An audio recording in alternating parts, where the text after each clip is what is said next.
are new here, I am a stay-at-home mom of 2. Today's video is going to be in collaboration with one of my sweet friends, Christy. Just gonna set y'all on my counter. So Christy is hosting. Christy, thank you so much for hosting. I've been wanting to do a cooking collaboration video forever. If you are new here, hello, don't forget to subscribe. I would absolutely love to have you. I'll link the collab playlist down below, as well as any of my other Crockpot videos. Okay guys, we are going to start with a pot roast. I wanted to do a traditional pot roast. I found an au jus packet in my pantry and was like, you know what, we're just going to wing it. So grab 3 carrots. Depending on the size of your crock pot, we definitely need a bigger one. So just, you know, you don't have to measure as many vegetables as you think are going to fit in your crock pot. I used 3 and 3 carrots, 3 stalks of celery, and 2 potatoes. Always know that the potatoes and the veggies will seem like much more once it's got the broth and then it like stews down. Put half in the bottom of the roast. It gives it a little bit of extra flavor. You're gonna want to season the roast super liberally with salt and pepper on both sides. I was washing the tongs from another recipe. Sometimes, you guys, I just can't touch raw meat. It grosses me out. Anyways, do salt and pepper. Take the au jus packet, literally just sprinkle it on top and throw the rest of the veggies on top of it. This is one of the easiest one pot dinners. We've all seen the Mississippi roast. You can do a traditional roast with beef stock, but I thought it was super fun to try the au jus packet. I threw about a half a cup of water at the bottom just to make sure that the veggies didn't stick. Rule of thumb is you're going to cook it low and slow for 6 to 8 hours, or on high for 4 to 6. Definitely make sure you check your roast. It can overcook really quickly. I've done that so many times. It's totally fine. It'll taste just great, but this is how it turned out. We served it with a salad on the side. You can put this over sandwiches if you don't cook it with veggies. You can do literally anything with roast. So I would highly recommend. This is definitely one of our family favorites. It's a one pot meal and it is so comforting, especially during the fall weather.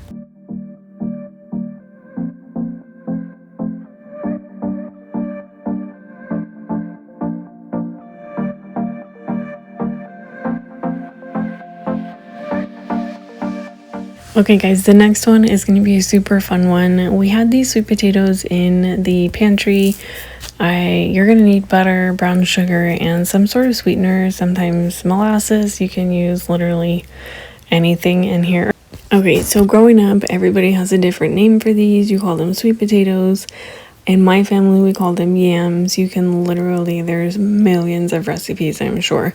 So this is just what we used to do with the canned ones. We had a different recipe growing up for ones that are, you know, fresh, and we cut up and bake them ourselves. So I put in a bunch of butter. I don't measure.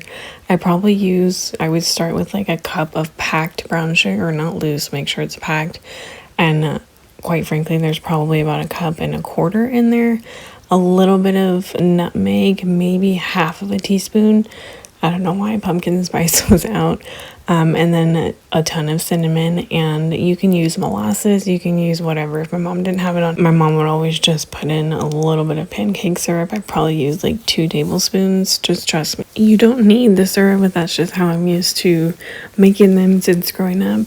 Place some foil on it, bake it at 375 for 20 minutes, check on them, remove the foil, and you can put marshmallows on top, or you can choose not to. I usually put it on about half of them because some people in my house like them with marshmallows. I tend to not because they're already sweet, and it's a really great side dish. My marshmallows didn't toast and bubble. I keep all of like the sugar and the marshmallows. I always keep that stuff in the fridge. I am deathly afraid of getting ants. Anyways, moving on to the pork chops. I heated up a skillet. I put a little bit of oil and a ton of butter.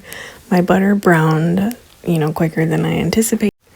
Like I said, this was the first time I've ever made them. I saw on a YouTube Gordon Ramsay video that he recommended like slicing the back so that they don't curl. Seared them on one side for 4 minutes, flipped it over. We served it with salad and the yams. They were absolutely delicious. My kitchen was a hot mess, but here were our plates and we really enjoyed this dinner.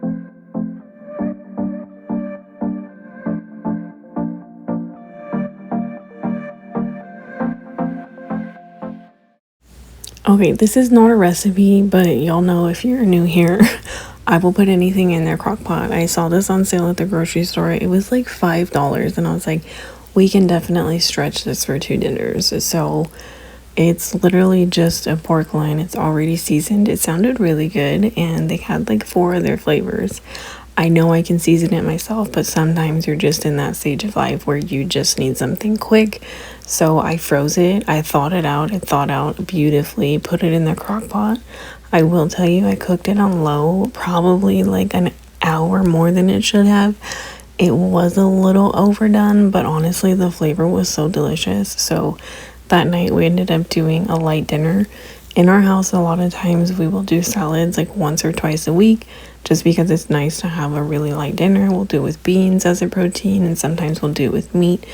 These pork loins would be delicious. If you find them in your grocery store, even if you find one that's not seasoned, you can throw like a barbecue rub on it. You can throw lemon pepper on it. Don't be afraid to try something new.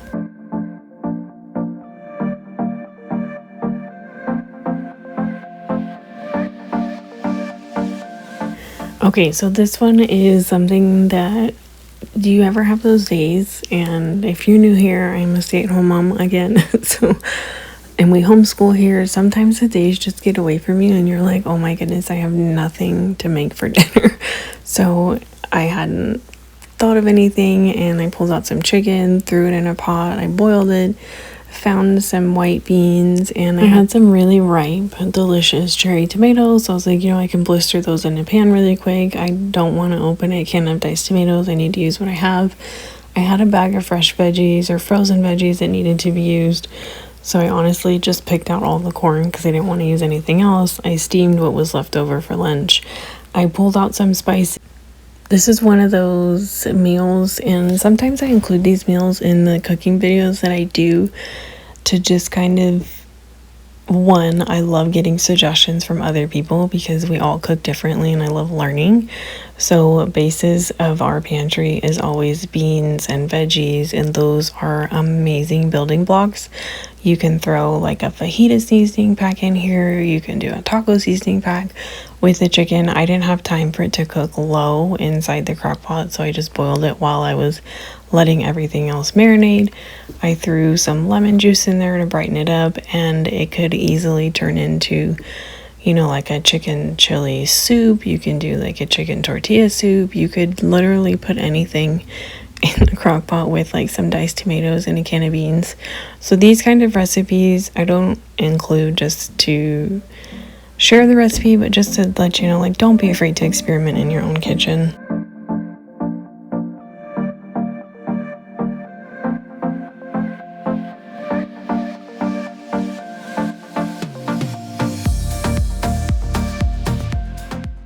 If you're still hanging out with me at this part of the video, thank you so much. And thank you to Christy and all of the other ladies who are in this collab. I cannot wait to watch your guys' videos. I am genuinely excited to add new recipes to our rotating fall recipes. If you are new here, I will say it time and time again, I am such a creature of habit. So I will make the same meals. It's so nice to have like, a fresh set of eyes with recipes. We are almost at the end of this video. When Christy announced that she was doing this collab, I promise you it was the most beautiful gloomy day. So I was like, you know what? We're going to make chicken soup and we're going to bake. I thought it was going to rain all day. Lo and behold, the sun came out. So I have veggies all the time in my freezer. If you don't know or like watch my Sunday resets, I always prep carrots and celery. They are one of the cheapest or two of the cheapest veggies I think you can keep on hand. So we were actually out of chicken bouillon, so we are literally starting from scratch. I found the biggest pot that I could find, filled it up with water, let the water boil, and the bag that you saw me put in is literally just carrots and celery. It's the pulp from like a juicer. We juice quite a few days a week, and I always save the pulp from just the veggies. You can throw it in pasta, so you can hide veggies for your kids. You can throw it in soup like I'm doing now, and it's one, an easy way to get them to eat veggies, and two, there's no point in throwing it away. You can literally just eat it, uncooked, or add it to soup and things like this. So always save that, don't throw it away. You saw me pan sear chicken leg quarters. I did not cook it all the way. I wanted to get a little bit of some sort of crust on the skin before I put it into the boiling water. So I just pan-seared it in a little bit of oil. I put a ton of salt and pepper on it because, again, we are starting from scratch. I'm actually pretty thankful that I did run out of the chicken stock because it actually took me on a journey of wanting to learn how to make my own chicken broth. So what you'll see me doing is I let the chicken cook in the actual broth that we're making, and then I strained all the veggies out, and you're left with this delicious chicken stock. Grandma always taught me, save the bones, leave them inside, and just let it cook. It adds so much flavor. So I just took out the chicken, I shredded it, and then I took out most of the larger bones just so my kids don't get them. Left what I wanted. Again, season, because we're starting from scratch, and this is what you're left with. It was amazing the way it was, but I do have toddlers, and if you add noodles to anything, you know, it makes it kind of fun for them to fish around in. I'm on a lemon kick lately, so I added some lemon to the chicken soup, and oh my goodness, absolutely delicious. We ate this for like 3 days and served it with a salad.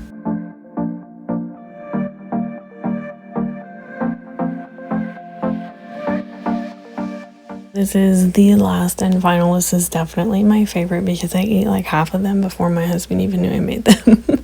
These are pumpkin muffins, and this is literally the definition of using what you have. I could have easily gone out and bought a like spiced cake mix, but I found a ton of cake mixes, and I checked the expiration dates before I stocked my pantry, but they will definitely carry us into next year. So I just used a white cake mix.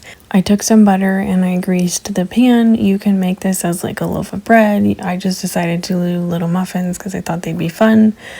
And there's really no exact measuring here if you guys can't tell from this video.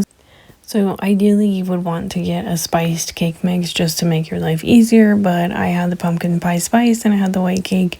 So I honestly just kept mixing until I thought it looked good and I kept smelling it. I like super spiced cake, so I used about 1.5 tablespoons of the pumpkin pie spice in this cake.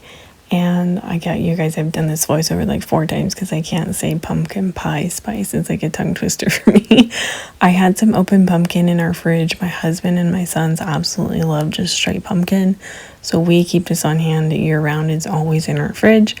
And I had probably about 2 cups that needed to be used. So I dumped it in. It happened to be just enough. And I mixed it until it looked like it had mixed well enough. If it was a little bit thicker, I probably would have loosened it up a little bit with milk, but it worked out perfectly. I popped that in the oven for 350 for about 20 minutes. Pay attention to the directions on the back of your box. If you're making it in a 9x13 or if you're making it in a cupcake tin like I am, pay attention to those directions because essentially you still are making the cake batter, but you're just, baking it with different ingredients. So I default to the minimum amount of time that it requests. So I started with 20. I think they baked for about 24 to 26 minutes. They're going to be a little bit denser, but that's what you're looking for. I let them cool on a cooling rack, and oh my goodness, my house smelled amazing. You guys, you can buy piping bags and piping tips at Dollar Tree. I'm not a baker, but I wanted it to look pretty. It was super fun. My kids enjoyed it. I ate half of them, like I said. My husband liked them. It was definitely a recipe that I will be making again. It's definitely something you can do with your littles, and if you're in a pinch or you're going somewhere, this is something that I would whip up really quickly. So if you try anything, I would highly recommend these. Gonna do it for this video. Christy, again, thank you so much for hosting. I can't wait to watch everybody's video. Don't forget to go check out Christy's channel. Again, I will leave her channel link down below, as well as the entire playlist. For watching, don't forget to subscribe and give this video a thumbs up if you liked it. It definitely helps out my channel. I will see you guys in the next video.